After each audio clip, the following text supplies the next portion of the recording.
सबुदिन भाई आज भी आसी जो ट्राफिक सामान नहीं तो ये मौसी पाखर भाईर मोर फुलकोबी बाछी नहीं जाऊँ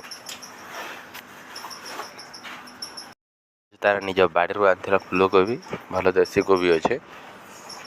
तो भाईर मोर से 15 केजी नेला मु 15 केजी नेली आ कौन कि तुम मन देखा तो फूल कम थी भाई कहला आउ 5-6 केजी नहीं जा तो आम मौसा पाखर नहीं गलु देसी फुलकोबी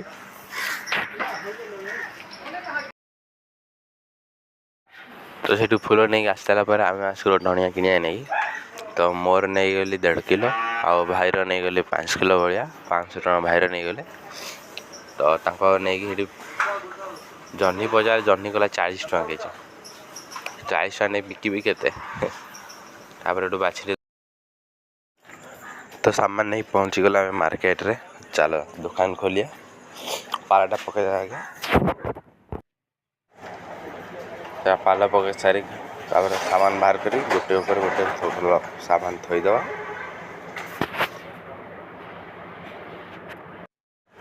दुकान लगे बसी जाइए बिकिया नहीं तो दादा आनी गछ लंबू आनी देते बिकिया नहीं तो कम कम बाहर कर खरा हेले भितर पड़े भितर बसिया तो चल बिकिया भितर पड़े खरा है सामान सब लगे भितर आसी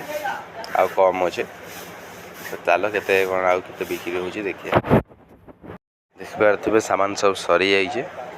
बर्तमान खाली धनिया टिका और लेंबू टिका अच्छे तो सामान ना 1200 टकर प्रॉफिट है 1700 टका केते तुम कमेंट बॉक्स रे कह रही बाय।